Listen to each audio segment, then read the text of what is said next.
what's the business model? When you say you went through $100 million, that means you had to make a couple $100 million. What is the business model in being a producer? Because you said when you first went to Dre, he gave you $10,000 hotel room, things like that, right? So the publishing, the revenue streams that come from that, there's so many. There's songwriter share, neighboring rights, publishing.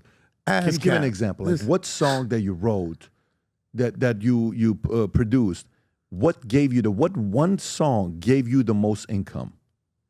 Dude, they're all like huge. I made some of the biggest records. Give me one of them. Like you said, off this one song, off this album, I made, $6.8 million. I made the most money when I went to Florida in the mid-2000s because I was doing, it wasn't like I was splitting and making the records with like a bunch of people.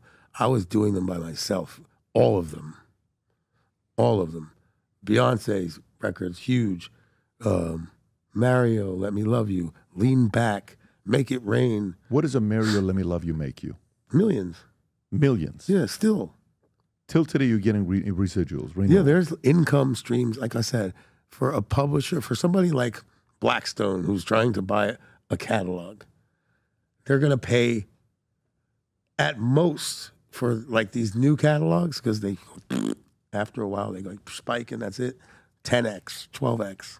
10x, whatever renewals is. Yeah. So my catalog, 25, 30x because they know they ain't going to get it because like Dre just sold his catalog for $200 million to Warner, or Universal, excuse me. And I remember him telling me like, that's it. Why? Because I told him something about my catalog, and he's like, "Yo, you should sell it. This, that, the other." I said, "Why? I thought you're supposed to give it so you have generational wealth." He's like, "Fuck that."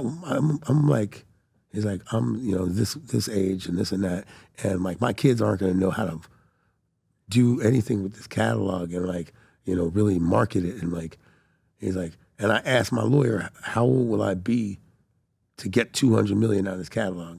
And he said, I think he was like 130 years old. And he's like, fuck that. I'm going to use this money while I'm on Earth and turn it in, buy real estate, do something great with it. He was concerned that if I sell a catalog like that, I'm going to blow it. He's like, are you going to blow it? Because that's it. Like, so he said, if you're not going to blow it, invest it, sell it.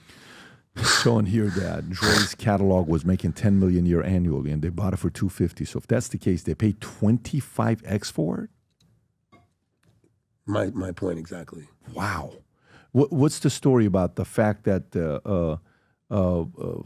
Suge bought one of your catalogs for $419,000 and some change? What is that story? I think I read that somewhere. No, that's not true. No, I don't believe any of that shit. Do you know which one I'm talking about? Yeah. It was not him. He was involved in.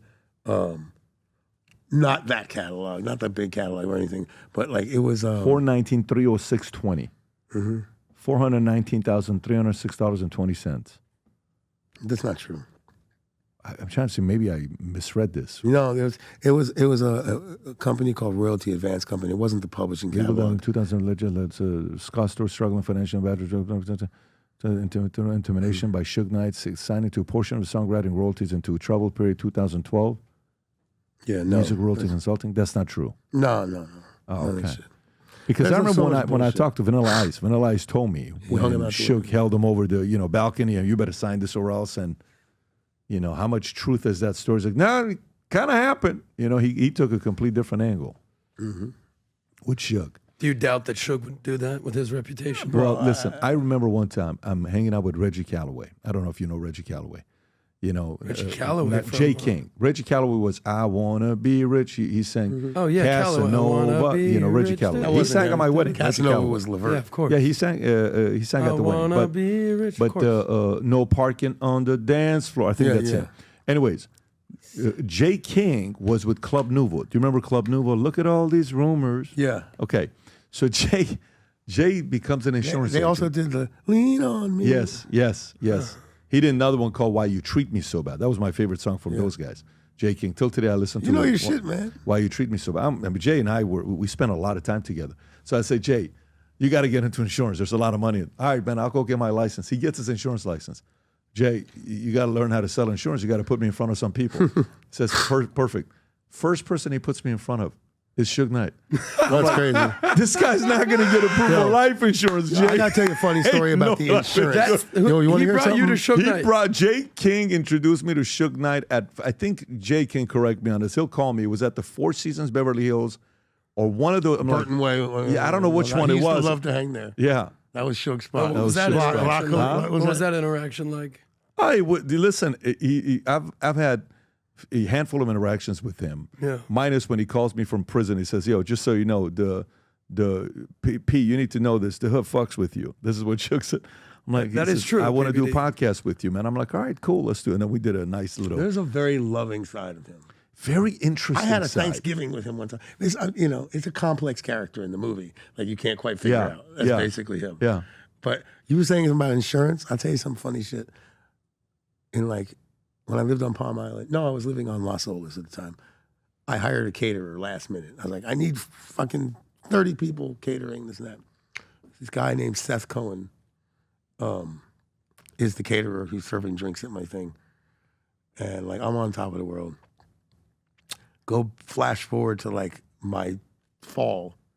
They reach out to me, this guy Seth Cohen. He's like, by the way, I'm rich as fuck now, and I want to hire you to make some music for it was Brad Cohen, actually, his brother, that he wanted me to make music for his wife and his kids or whatever the hell it was, and put some money in my pocket.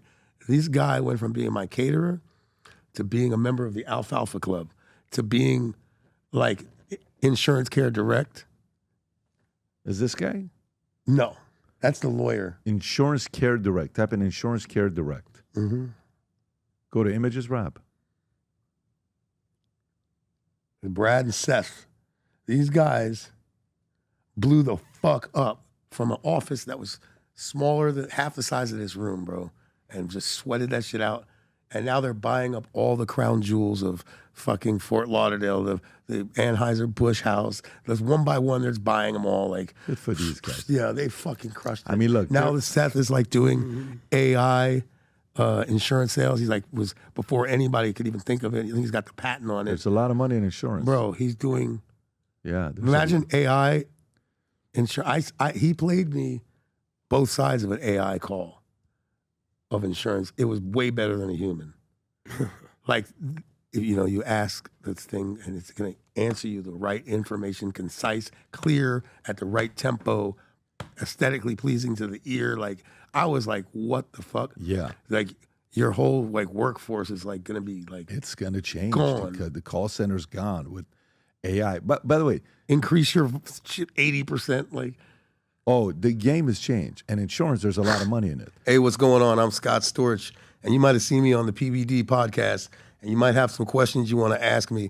I'm available on the Minette app, and you can ask me about pretty much anything, music, industry stuff, my life and my history, or, anything, technical questions with music, equipment, whatever, production techniques. Check it out, Minette. If you enjoyed this video, you want to watch more videos like this, click here. And if you want to watch the entire podcast, click here.